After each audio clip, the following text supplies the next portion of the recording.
Hey y'all, happy Tuesday, happy spoken word Tuesday. I hope you guys' days come along fine. Anyway, you guys know on Tuesdays, I like to bring the word.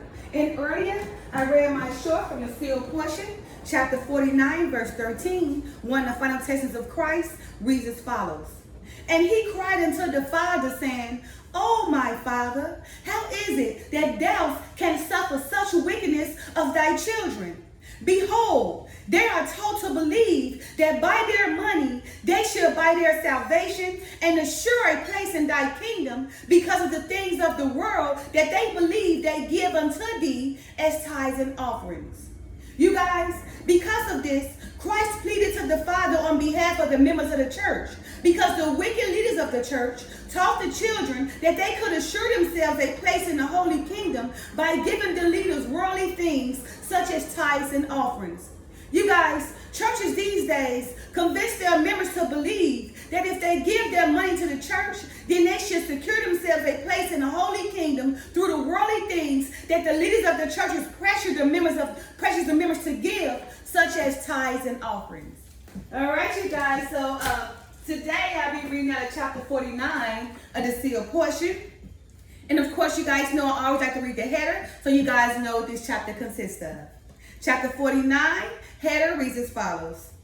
Jesus continues his teaching against inequality. Families and money are the main cause of the inequality among the people of the earth. Moroni further condemns the modern Latter-day Saints church for doing what the Jews did in requiring money in the form of tithing.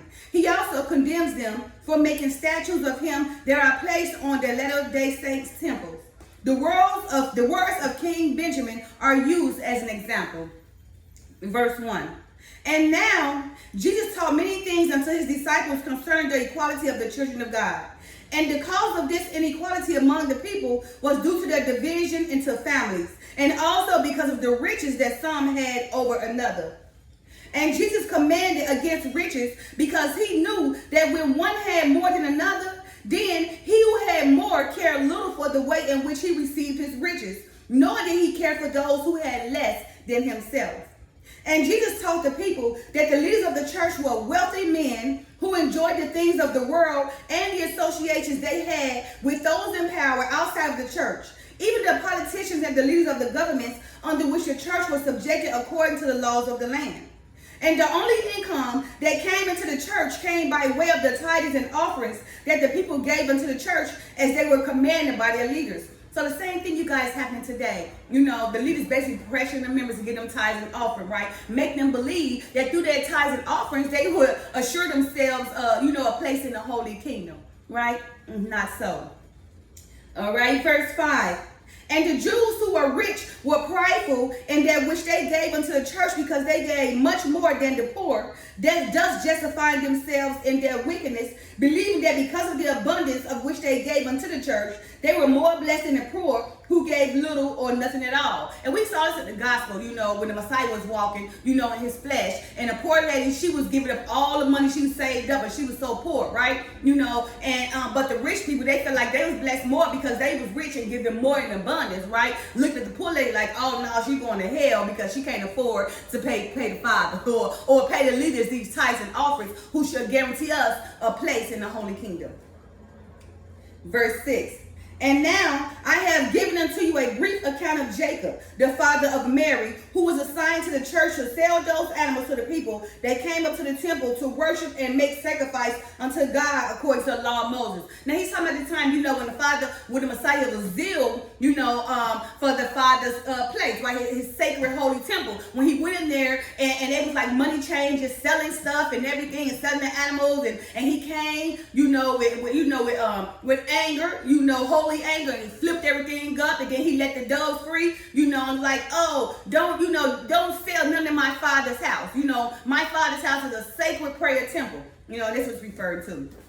Verse 7. And in the time of Jesus, the law of Moses had been corrupted and changed considerably, even that the original purpose and meaning of the sacrifice of animals, as well as the manner in which they were sacrificed, had been changed, so that the people did not understand that which they did in offering of sacrifices.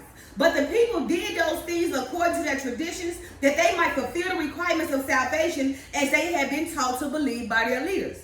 As you guys see that the believers, the leaders teaching these members that, making them think that, by giving them their money, they should secure themselves in in the holy kingdom, okay, a place in the holy kingdom, right? And also the way they sacrificed animals during that time, right? They were teaching them the wrong ways. They wasn't doing that the right way, right? Making money off all the sacrifices and all that. But it was not supposed to be made money in the Father's house. That's a covenant sacred place, or the temple, where the Levites, who are the Father's workers, and the priests and everything would come. They were the only ones that were supposed to be sacrificed to the Father, or supplying to the Father on behalf, of the church. All right, verse 8. And Jacob, being employed by the church to sell for money the animals that the people needed to make the appropriate sacrifices, as they supposed, knew that the church had corrupted the laws of God and replaced them with the commandments and precepts of men. Now, don't get this Jacob mixed up. They're not talking about Jacob Israel. This is another Jacob. But, he's saying, he was employed by the church to sell for money the animals that the people needed to make, to appropriate sacrifices, right? Jacob knew that they had corrupted the laws of God, and they replaced them with the commandments and the precepts of men.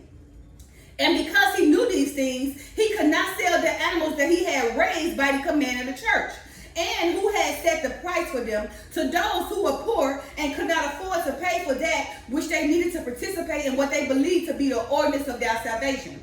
And Jesus also knew of these things. And when he had come to Jerusalem, according to the tradition of the Passover, he found in the temple those who sold oxen and sheep and calves and doves. And also the money changers who had been commissioned by the church to accept the money of the people, no matter in what form it was received. As right now today, these money and tithes come in all type of ways, right? Money, boats, houses, luxury things, watches, women, throwing themselves. They just bring it on, doing it for God. All right. Okay, verse 11. And everything that was done by the church was done for a profit. Again, and everything that's done for the church was done for a profit. One more time. And everything that was done by the church was done for a profit. Is that what's happening today? You got to pay to come in that church today, all right? You got to pay to be a part of their membership, right? You got to pay to associate with them. And if you want your kids to hang out with their kids, they got to be under the same religion. Everything matters because the leaders and the precepts of men say so. All right. Again, and everything that was done by the church was done for a profit. For the leaders believed that it was within their stewardship to make sure that the money that was received in the name of the Lord shall be used wisely to make more money for the church, which they believed was the will of the Lord. For this reason, they had commanded Jacob to make a profit of everything that he sold in that church. And when Jesus beheld these things, his spirit groaned exceedingly within him, and he left that place and withdrew himself a ways off from among the people. And here's my short, verse 13. And he cried unto the Father, saying, O my Father, how is it that thou canst suffer such wickedness of thy children? Behold, they are taught to believe that by their money they should buy their salvation and assure a place in the kingdom, in thy kingdom, because of the things of the world that they believe they give unto thee as tithes and offerings. Verse 14. Oh, my Father, forgive me, thy son, for my sorrow and that which I am about to do. Jesus, now he's mad now, so he had to go to the Father, let him know, I'm about to do something, because I don't appreciate how they sit up here and lead these members blindly, right? Making them give them money, pressuring them to give them money, making them believe that they get them worldly things, they should secure themselves a place in thy kingdom. All right, again, verse 14. Oh, my Father, forgive me, thy son, for my sorrow and that which I am about to do. Behold, I cannot bear to see the people do this thing and disgrace that which should be sacred and available to all thy children for their instruction, but which their leaders have turned into a den of thieves. And Jesus became aware of his own indignation, which he had for the people who were desecrating the temple. But he did not act upon the the emotions of his anger and held all these things within him in control according to the commandments of the Father. So remember, the Father say, be angry, yet sin not. You know, and a lot of us got to work on that. I've been working on that for quite some time, and I'm getting good, better, and better. I can't wait. I told you guys, once I controlled everything about my, being provoked or being tempted or somebody making me mad, oh my goodness, I'm going to be able to rule the world. And that's getting there. I'm almost there. Thank you, Father. All right. So, in the same thing Jesus said, and Jesus became aware of his own indignation, which he had for the people who were desecrating the temple, right? But he did not act upon the emotions of his anger, and he held all these things within him in control according to the commandments of the Father. Be angry, yet sin not, right? Verse 16. For the Spirit of God allowed reproving at times with sharpness. So he give us the opportunity to do it at times, right? For the Spirit of God allowed reproving at times with sharpness, when moved upon by the Holy Ghost. But then a showing forth afterwards of an increase of love towards them who have been reproved, lest they esteem him that reproves to be their enemy. So all day to reprove somebody or go, and let somebody know how they feel or what they doing is wrong, right? They still, they reprove them, but they still show love to them afterwards, right? Unless they've done their reprovement so angered, now they reprove them, now they making their enemy. They will be wrong. Right, verse 17. But Jesus was already hated by the Jews, even though he had showed forth exceeding love for them. And he thought in himself that perhaps a reproof of their sins with sharpness might be the cause of some of them listening better to his words. And after he had prayed to the Father, Jesus made a scourge of small cords and took the time to ponder on that which he was about to do. So he made those cords, and while he was pondering like, oh man, what am I to do? I got to take time and think about what I'm going to do. Because I already know I can do these cords. I'm about to go tear this church up to let them know that they cannot sell to my Father's house, you den of thieves. Okay?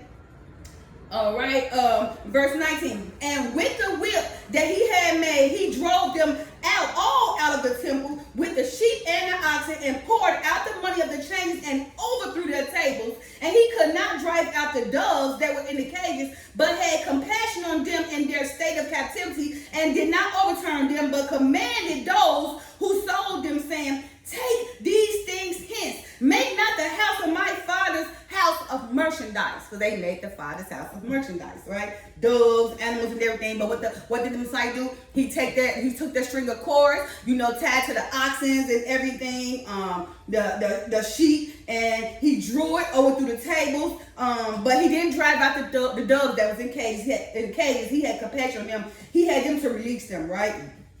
Because the leaders made the Father's house of merchandise. All right. Verse 20. And now all these things were in the similitude of that which shall come to pass in the latter days among those of you who belong to the church of Jesus Christ in the latter days. Yeah, even your temples and your church shall be like unto the temple of the Jews. And what is happening today? We got so many churches that practice the same way as the temple of the Jews did back in the ancient days. All right, you guys. Happy Tuesday. Happy Spoken Word Tuesday. I hope you guys learned something from this. Don't be that person to be pressured, thinking that because you're giving tithes and offerings that you should secure yourself in the place of thy kingdom or thy holy kingdom. Because no, those are worldly things that your leaders making you to believe. But remember, the way you obtain salvation, right, is through faith, works, following commandments and everything, having a pure heart, right? Doing everything for the Father in spirit of truth and righteousness, walking the upright path, okay?